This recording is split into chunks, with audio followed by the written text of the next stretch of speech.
Welcome to the USS MIDWATCH. My name is Rafael Guzman. I'm Brandon Taylor. I'm SUZY CRYAN.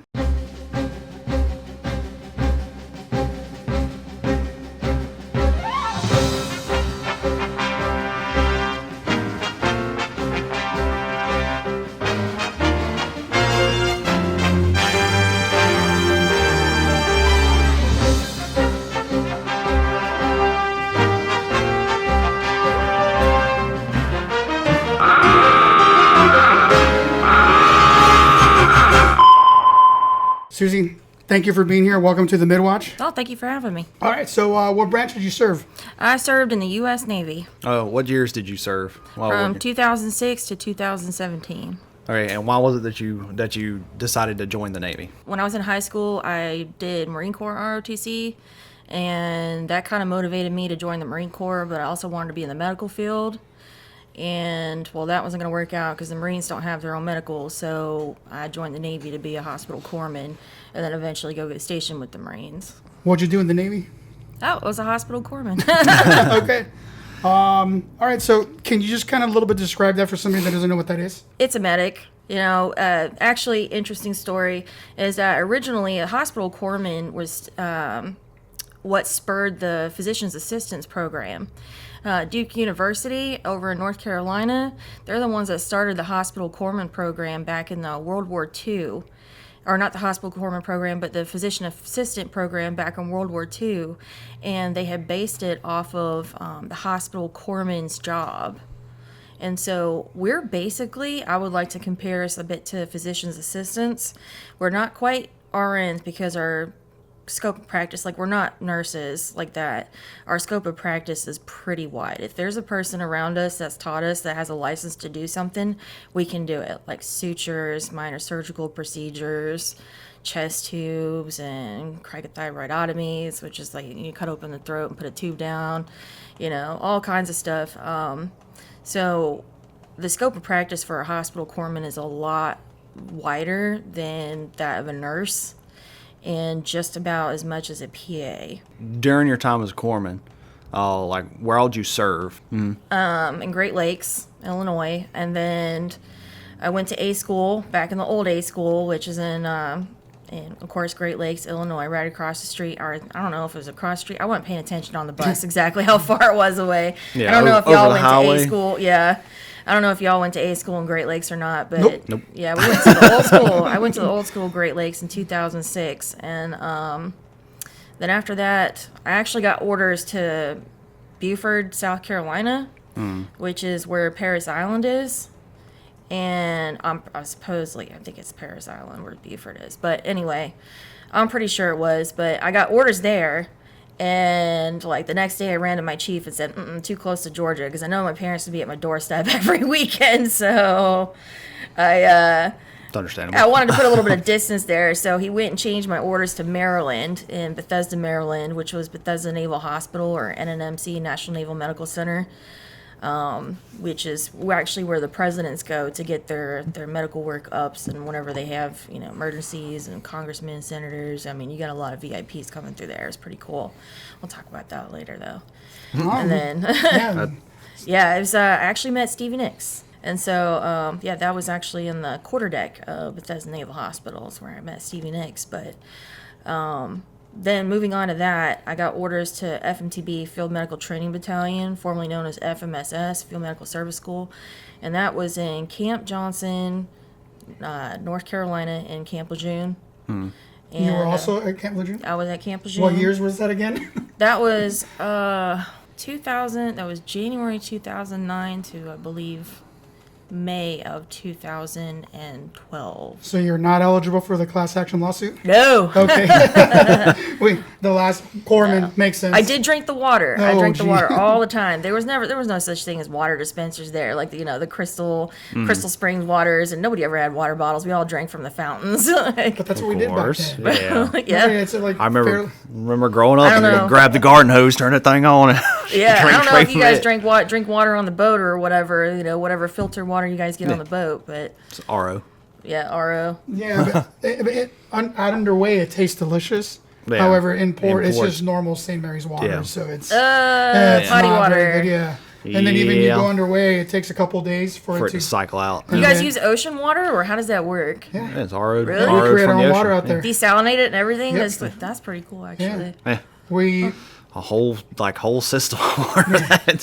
yeah. A whole Who's potable in water charge system. of that? Who maintains it? Nukes. Nukes? Yeah. Yeah. The Part nukes of, are part of their Part of repertoire. the job description. definitely not Yeah. the missile techs, that's for sure. Not the tube nukes. Yeah. Nuke actual. No, yeah, where you can stay underway pretty much as long as the food goes out. Water, air, Yeah. we create all that energy, power. We That's create pretty all that. awesome. As long as we Yeah. have food and parts, we're fine. Yeah, I've only been on I've only been on the boat, but I haven't actually been underway, learned a lot about it or whatever. But yeah. So the next duty station after Camp Lejeune was San Antonio, Fort Sam Houston, and there I took an instructor position over at the Defense Medical Readiness Training Institute, and then later I went to the hospital corps school there, where they actually are trained. The hospital corpsmen are now trained in conjunction with the Air Force medics, and so they share the same school. And then the Army medic school is right next door to it, and so it's the Joint Base San Antonio. That's everybody trains in the same area for their A school. But I ended up becoming an NMTI there. Do you guys know what an NMTI is? MTI. I don't. Navy military training instructor. Yeah, Okay. Navy military training instructor. They're basically RDCs for A school. They wear the red rope and everything. Okay. You have your qualifications. It's actually pretty cool. It was actually a lot of fun with the students. But I became an NMTI after Demertai, and then so I kind of did half of my time at Demertai and then half of my time over at the A school there. And then following that, I came here in 2015 to the Marine Corps Security Force Battalion. And then I made it to 2017 and then retired. While you were in San Antonio, you went through all your MTS, Master Training Specialist stuff? Oh, no, I didn't bother with that. It's no way. I hated teaching. I Okay, mean, it that's was okay understandable. teaching students drill and stuff like that, but when it came to teaching actual subjects, and I wasn't a big fan of being in front of at the podium in front of 100 and something students. Right. It's not my style. It's understandable. What was the highest rank you made? E5. You went to E5? Yep. And then you said you got medically retired? Yep. Okay. You went to the desert? I did. I went to Afghanistan from January of 2010 to August of 2010. Our Okay. deployment Okay. got cut short by a month because our CO got in trouble and got kicked out of the country. So My yeah, God. that was Navy Times. That was Navy Times material, but they never caught up on it. I was very surprised. Interesting. They never caught it. Wow. Yeah. Yeah, That's kind of wild. You want to get kicked out Hell of yeah. Afghanistan during a war War, yeah. scenario. 3 words: command, climate, Yeah, survey. okay. Oh, yeah. there it is. They now call it DEOC surveys. Oh yeah, the command Same climate thing. survey. Oh, Lord. But still, though, in Afghanistan, and never mind. Okay. It happens, I guess. Yeah, it was the CO, the sergeant major, and the CO of Charlie Company. Yikes. Yep, they all got kicked out. That's wild. So the only thing I've seen is a navigator get fired on my first boat. Yeah.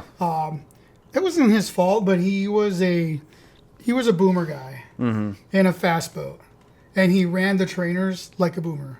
Yeah. So now I won't go too much into detail, but 2 different Right. Two things. totally different lives. and it was the fact that he would not take input, and we all understand not everybody knows everything, 100%, but he refused to listen, Oh no. and that was really the key. That was what brought him down, is he would just not listen to anybody's inputs and stuff like that. It was a my way is the highway. My way, Yeah, highway the type thing, yeah. highway, So- yeah. But anyways, Yeah.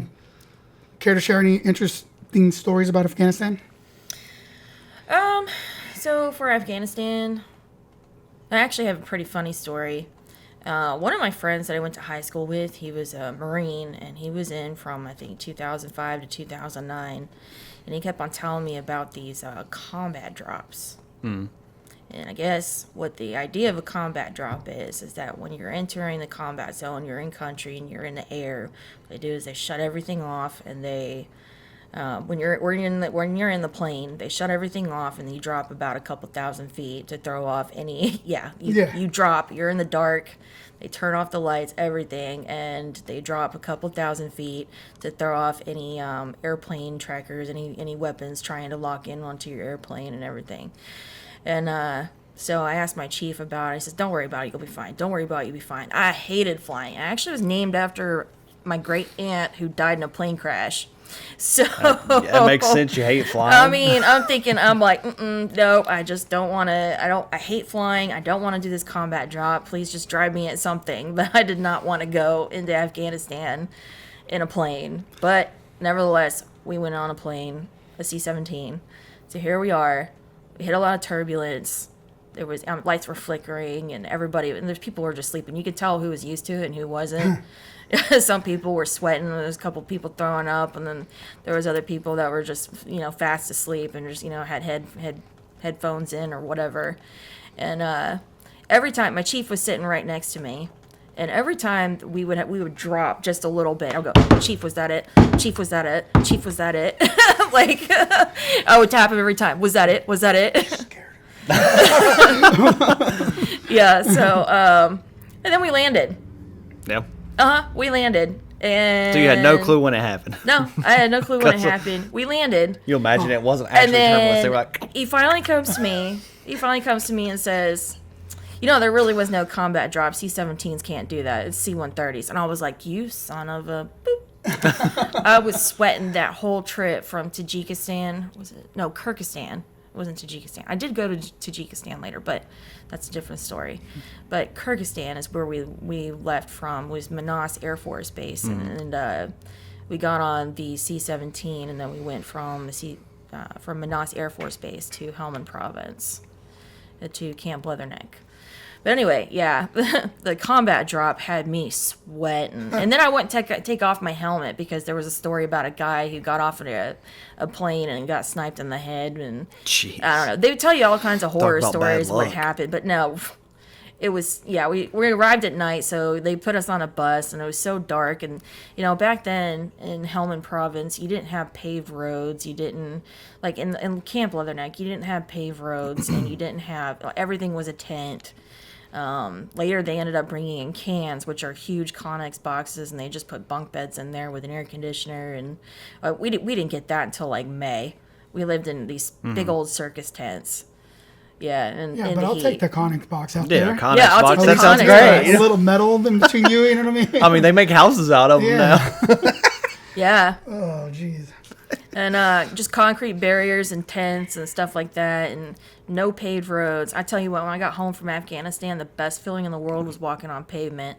The best feeling. You just walking on rocks for 9 months is just so miserable, or 8 months in my case. But yeah, it's just so miserable. So that's what I was about to ask. Was it like gravel road, or was it was sand and dirt? And so every time you walk around, it was just foot slides. It was gravel, rocks. It was whatever they had in the desert that they could put bulldoze in to make roads out of. It was trash. It was trash. So, like, do you phantom feel like you're walking in that for when you first get back to normal world? You know what I mean? Because we get seasick. We pull in and we kind of rock back and forth. It's rocking.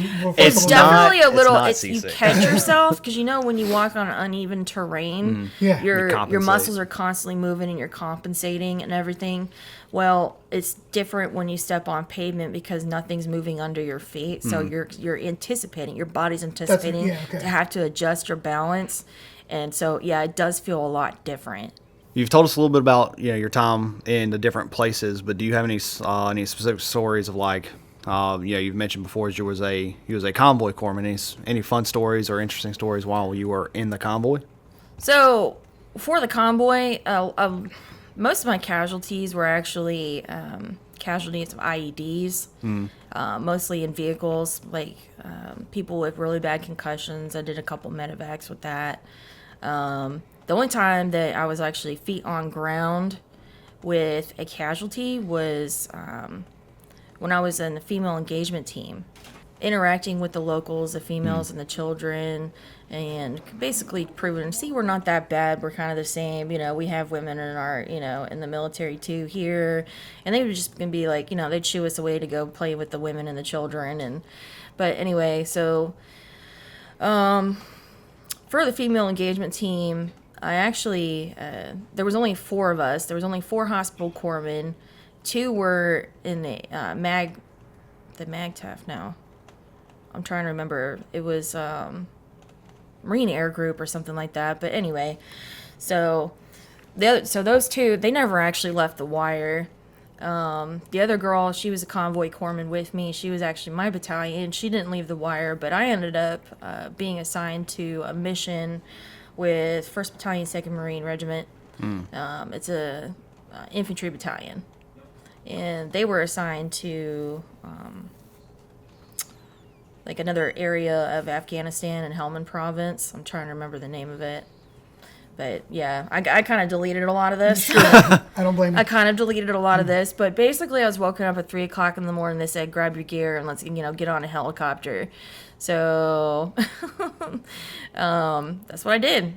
Me and 3 other girls, we grabbed our gear and we were bussed down to the flight line, and they put us on a CH-53 helicopter, and then they took us out to a remote place out in the middle of nowhere. It's called the Governor's Square. And from there we sat around for a couple days, and then they had a couple missions for us to do out with Bravo Company, I believe it was. And while we were there, like, we would go and go in MRAPs and stuff like that, and go and meet up with other companies, and if they were just attacked or whatever, we'd fill sandbags for them. And we went around and we spread the word about a village medical operation where we just held like little clinics or whatever you want to call them in the middle of the desert, or like in these little villages or whatever. We'd do little clinics, and then we'd have a medical officer there, and we would just see the women and children. The men never came, but the women and children did. So the medical clinic, would it be like a building that was y'all would just use, or would you Yeah, have it to would set just up a be a tent? building. Like, the building that we were in was like a clay hut, and it had just like a little straw bed in there, and then, so that's where your patient would sit, and then you would do an assessment on them, take their blood pressure and the heart rate and the temperature and all that, and then we'd have an interpreter there to assess their complaints. And we did the best we could. Like, we had a bunch of boxes full of medical equipment and medicines and stuff that we would hand out to the villagers. But so the one time we actually pulled up to an area that they were having an active firefight, and the ANA was actually shooting at the Taliban, and then the Marines got involved. And while they were there, we started to do a foot patrol, and we went in an opposite direction into a village, carrying Beanie Babies and just Beanie all Babies, things. stupid stuff like that to give to the kids. And all of a sudden, it just turns into a ghost town. And we're right in the middle of the open, while they're in an active firefight behind us. And all of a sudden, we hear boom, like super loud boom. And then, so we turn around and we're like, "Oop, let's go back." So we go back up. Was it a mortar? No, it was an IED. A Marine stepped on an IED and got both of his legs and his most of his right hand and all of his left arm blown off. Okay, so it's not the guy I'm thinking of. No. They was actually right next to where 2 of my girls were sleeping, because they ended up after, I think it was Charlie Company that got mortared, and they were taking small arms fire. They took a lot of casualties, and they took the girls out there to go to this place called Panda Ridge. And it's very active with the Taliban, a very hostile area, and they were looking for a guy that was responsible for the attacks on Charlie Company. So they wanted the girls to go out there and try to collect some intelligence from like the females. Once you get the females going, like the women going, the Afghan women, oh yeah, they'll tell you everything. As long as they're behind closed doors and their men aren't around, oh yeah, they'll tell you everything. Yeah, they feel safe. Or yeah, whatever. they feel safe. They'll tell you everything. So that's where we got a lot of our intel from. So they sent those 2 girls out there, and where the Marines stepped on the IED was where the girls were actually sleeping. So they were sleeping right next to an active IED, and a Marine just so happened to step on it. But one of my girls ended up stepping on an IED later and during that mission, and she ended up getting medevaced out. And Yikes. yeah, it was a nightmare. That was my experience. We were there with 1-2 for 3 weeks, and they used most of us for combat casualty replacements, believe it or not, because they just didn't have enough people to stand in the towers and to do the lookouts and be on watch and stuff. Because by the time we left Afghanistan, they were 6 casualties away from being combat ineffective. Jeez. Musa Kala, that's what it was. It was Musa Kala, Afghanistan. That was the city. Damn. Yep. That's wild. So it was just me. It was me and 1, 2, 3 other girls. There were Marines, and I was the only female hospital corpsman. And then there was an interpreter, and that was our team that went out. And we were actually the only 3 that really saw combat out of all the women that were in our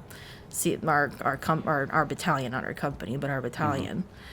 And talk about getting picked on when we got back to the wire. Man, all the male corpsmen were so salty that I ended up seeing combat and being in the small arms fire and you know, And they didn't. And they didn't, and they ended up getting their time to shine later. They later deployed with EOD, so they didn't have their time to shine later.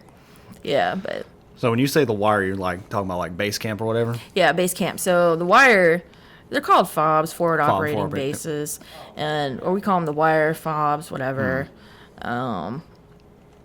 So like the wire is Camp Leatherneck, or the wire would be like Camp Price, or it would be somewhere around that area. Any one of those bases, the little bases that they create around, like in the Helmand province, those are all wires.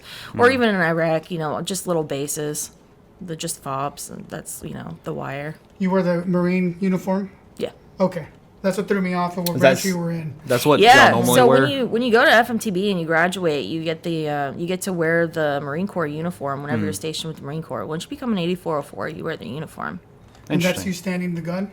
Yeah.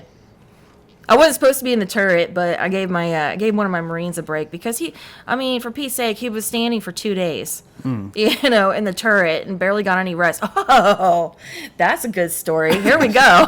Something got triggered. Let's go. Yeah, something got triggered. Ding. So we were outside of a city, and it was dark, and my Marine, because I'm in the back. Okay, I'm either in the left back seat or the right back seat, and in the middle there's like a metal plate. Okay, and so the Marine stands on the metal plate, the turret, the gunner, whatever. He will stand in the middle plate, and he'll like keep watch or stuff. We were one of the point vehicles. I think we were the front vehicle of the convoy. We had stopped for the night and everybody was sleeping, and he had been on the gun for like 2 days. And so I decided maybe I'll give him about like 6 hours. I'll climb the turret. We're not supposed to do this because, you know, corpsmen are non-combatants per the Geneva Conventions. But anyway, so Yikes. I didn't know that either. yeah, we're non-combatants. We're not supposed to be in the turrets. I broke some rules. That's okay though. I don't think I'm the out enemy now, so they cares can't. anyways.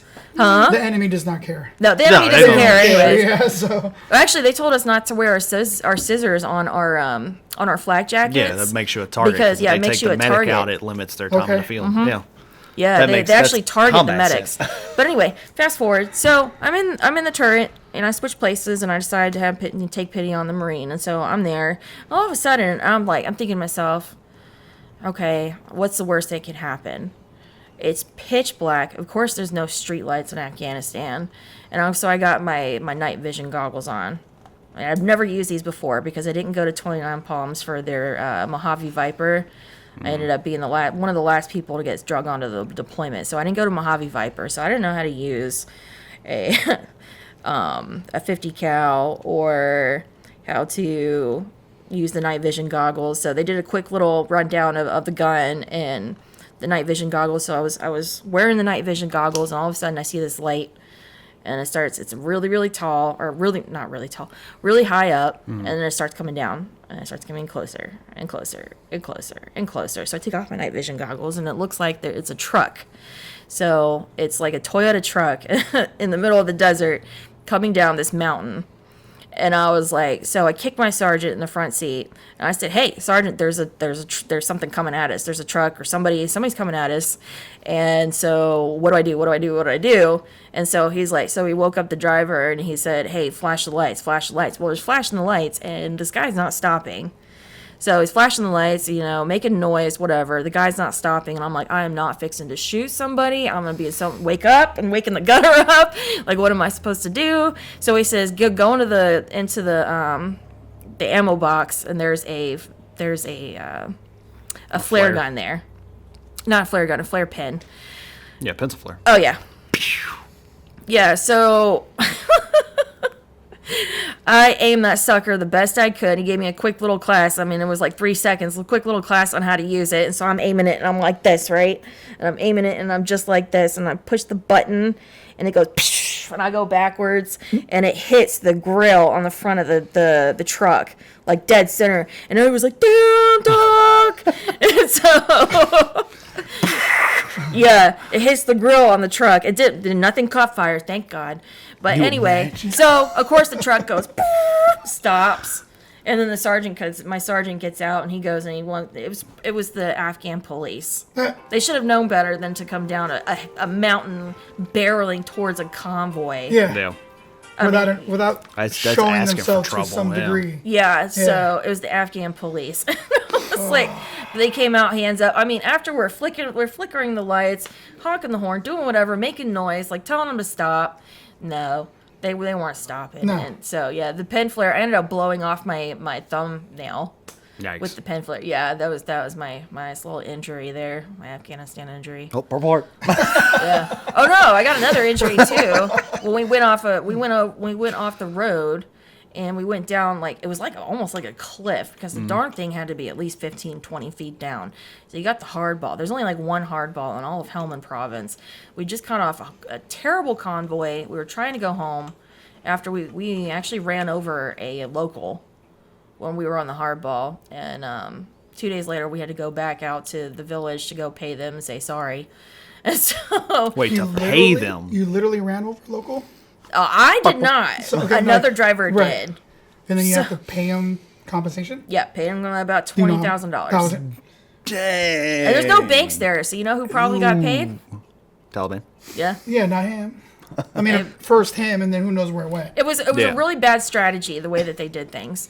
But anyway, so... So would you hand him a check or a duffel on bag the way, of cash? On the way back from that terrible mission... On the way back from the terrible mission from the village off of paying off this family, we're headed back, and we come across this MRAP that is just completely like broken down, and it was one of the army MRAPs, and they just completely deserted it. Jeez. Like and so.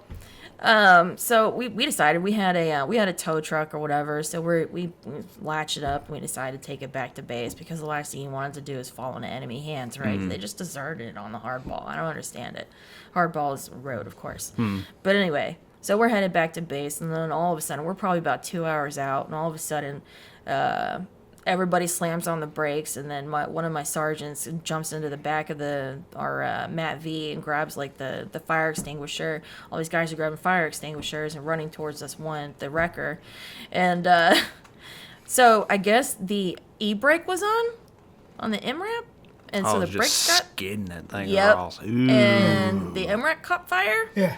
Ooh. And so they decided to leave the hardball and start, because obviously the fire extinguishers weren't working. It was a huge fire. So they decided to just drag it through the desert doing donuts.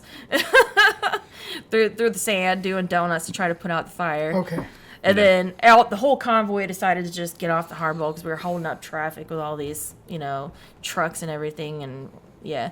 So we decided to get off of the hardball. And then, so my driver, how do I explain this? So my sergeant major, for some reason, decided that he wanted to jump out of the vehicle and go direct traffic. The comm guy went with him. So there's a headset over here, there's a headset over here, there's a headset over in the front passenger seat, and another one on the driver's seat. Okay, and then you have the radio.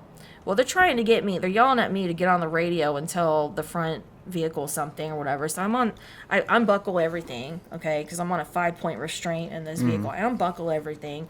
I get on the headset. I'm trying to see how it works, whatever. And all of a sudden, I don't even realize that the vehicle is moving, okay?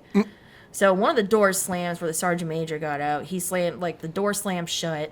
and all of a sudden the vehicle starts moving. The driver didn't tell me that we were leaving the hardball, and that he miscalculated how far the drop was from the actual road down to the ground on the other side, on the left of us. And it was probably a good solid 15, 20 feet. And so he takes his foot off the brake, and down we go. Smack.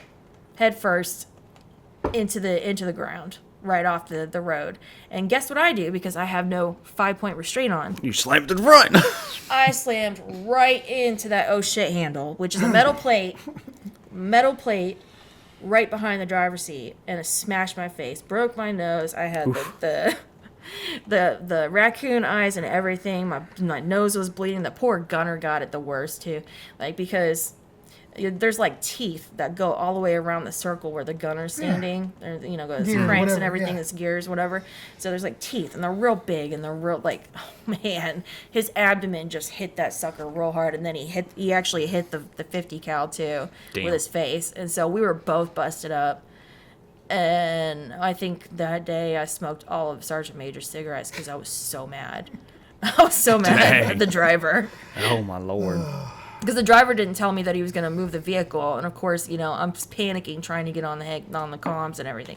But yeah, that was my second injury in Afghanistan. I just got beat up. Jesus. I just got beat Lord. up. So Rip.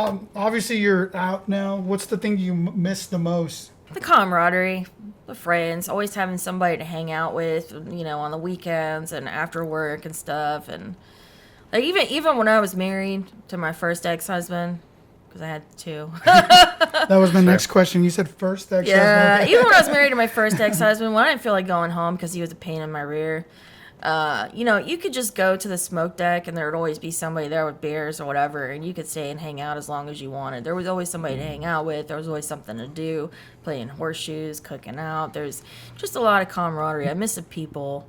And you know what? Misery loves company. Yeah, it was real miserable serving with the Marine Corps, but we got real close. We really did. It was definitely a brotherhood. I miss that. Okay. So, 2 quick questions, short answer. Did you have a favorite MRE? And during your time working close to the Marines, did you develop a favorite flavor crayon? Favorite flavor of crayon? I never stooped as low as to eat a crayon, thankfully. My favorite MRE was, believe it or not, the omelet MRE was really good. They came with blueberry granola, like blueberries and cream granola, and you could do all kinds of things. Like you become a chef whenever you're eating an MRE. You crush up crackers, add some cheese sauce to that, and then some hot sauce or whatever, salt and pepper. Man, that omelet tastes like the best thing ever. Chili mac. I've always heard chili mac was good. Mm-hmm. Haven't had it myself, but I've never actually liked it. Everybody fought over the chili mac. I thought it was gross. I used to eat the veggie patty. That was actually pretty good. The vegetable hamburger that they had. That was, believe it or not, the barbecue sauce was actually pretty darn good. I've heard the jalapeno cheese that comes with some of them is pretty good too. Put that on the cracker. Oh, how much time do we have? We're going to be wrapping it up, but go ahead. Yeah, I just wanted to say there was one other mission when I was in 2012. I got to be sent out on a mission with Demirtai to go train the Jordanian troops on the border of Syria. Because the Syrian refugees, when they were running from the war over there, they were coming across the border from Syria to Jordan, and they were getting shot at by the regime. So they were getting killed, and so we were teaching the Jordanians how to rescue the civilians and provide aid and stuff. And they even provided helicopters, and we did mock Venovacs and everything. It was me and 3 other people that got to train the Jordanian troops on the border of Syria. That's kind of cool. Yeah. There's a lot. We also did the same thing in Tajikistan. We don't do anything. Yeah, We don't get to do anything. No. Because on Boomers, we don't go Yeah. pull in anywhere. So for 4 years, just back and forth. Back and You maybe get a chance to pull into this place or this place. It's really about the extent of it.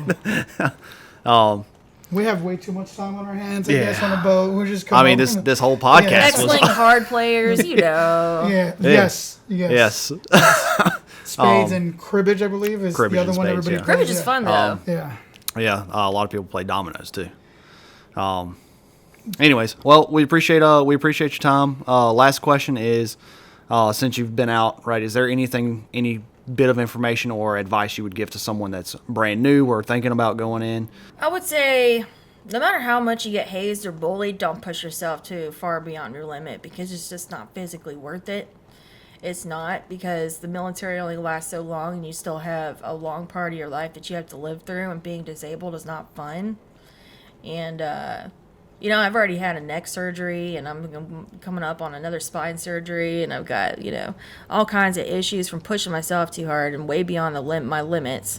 And it's just, being 37, it just sucks, having the knees of a 70-year-old. And the spine that's completely like herniated and all kinds of issues. So I would say be careful with your body, treat it right. The military is going to use you up and spit you out. They will, absolutely. The military is fun, it's a great place, it's a great head start on life, but just be mindful of your health, report everything, and make sure that you're just being careful with your body mostly. Because it's the military will definitely use you up and spit you out. I mean, that's a little bit sad to say. It's a little dark, but yeah, So, I just Doc, wanted got to this make that news. abundantly clear, to definitely be careful with your body, cherish it, and cherish your health. Well, thank you for stopping by. Yeah. Thank you for trusting us on being on one of our episodes. And you take care of yourself. Oh, thank you.